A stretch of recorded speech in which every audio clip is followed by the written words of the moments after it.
सर्वांना मानाचा जय भीम. आरएसएसच्या हेडक्वार्टरवर तिरंगा झेंडा फडकवला का आणि राष्ट्रगीत म्हटले का? काय?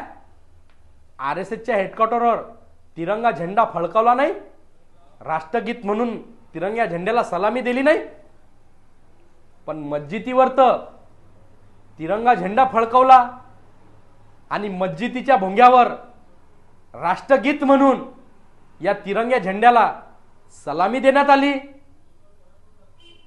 हा प्रकार मस्जिदीमध्ये अनेक मुस्लिम लोकांनी संगमत येऊन संघटित होऊन या देशाच्या तिरंग्या झेंड्याला प्रजासत्ताक दिनानिमित्त राष्ट्रगीत म्हणून सलामी दिली आणि आरएसएसच्या हेडक्वार्टरवर सलामी दिली नाही.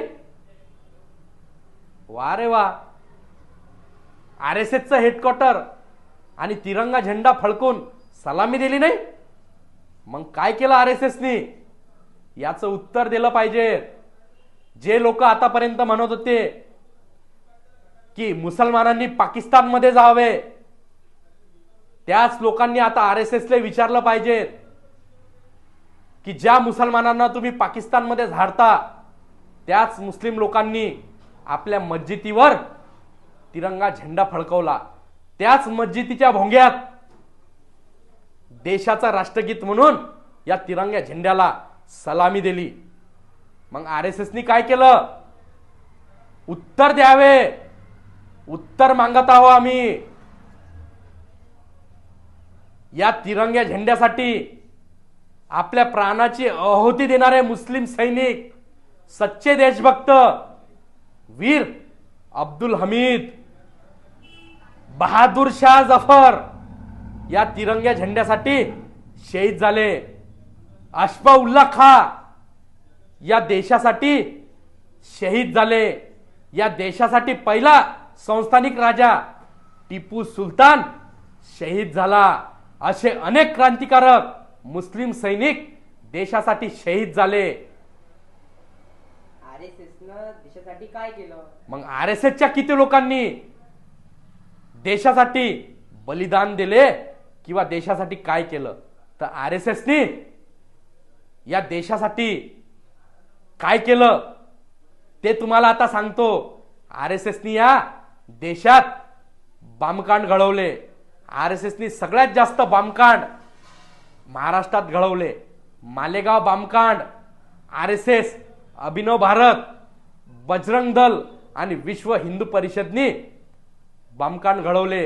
हे मी म्हणत नाही, गुप्तचर यंत्रणेचा रिपोर्ट म्हणते. अनेक पोलीस यंत्रणेचे तपास अहवाल सांगतात की या देशात आणि या महाराष्ट्रात बॉम्बकांड घडवले असतील तर ते आरएसएसनी. या अहवालात तुम्हाला सगळी माहिती दिलेली आहे की या देशात दहशतवादी एक नंबरची संघटना जर कोणती असेल तर ते आरएसएस आहे. आरएसएसच्या किती लोकांनी या देशासाठी तिरंग्या झेंड्यासाठी बलिदान दिले? तर एकानंही नाही. उलट तिरंगा झेंडा फडकवला म्हणून त्या लोकांवर गुन्हे दाखल केले.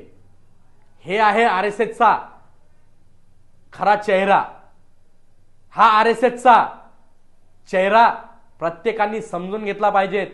जे आरएसएस या देशात हिंदू मुस्लिम करून अराजकता माजवण्याचं काम करते, तेच आरएसएस या तिरंग्या झेंड्याला विरोध करते, तेच आरएसएस राष्ट्रगीताला विरोध करते. हे आजच्या सगळ्या देशातल्या नागरिकांनी समजून घेतलं पाहिजे. आणि जे अंधभक्त आहेत त्या अंधभक्तांनी हा व्हिडिओ जरूर पोहोचवण्याचं काम केलं पाहिजे. तू मुस्लिम बनेगा, ना तू हिंदू बनेगा, ना मुसलमान बनेगा, ना हिंदू बनेगा. इंसान की औलाद है, इंसान बनेगा. इंसान की औलाद इंसान बनेगा. माणूस आहो, माणूस म्हणून स्वीकारलं पाहिजे. हेच या व्हिडिओतून आवाहन करतो. हा देश कोणत्या जाती धर्मावर नाही, कोणत्या धर्माच्या झेंड्यावर नाही, तर कोणत्या धर्माच्या ग्रंथावर नाही, तर हा देश चालते. या देशाच्या भारतीय संविधानावर हा देश चालते. तिरंग्या झेंड्यावर आणि हा देश आपण तसाच सन्मानानं टिकून ठेवला पाहिजे. मी प्रथम भारतीय आणि अंतिम भारतीय हाच विचार प्रत्येकाच्या मनात असला पाहिजे. हेच व्हिडिओतून आवाहन करतो. जय महाराष्ट्र, जय हिंद.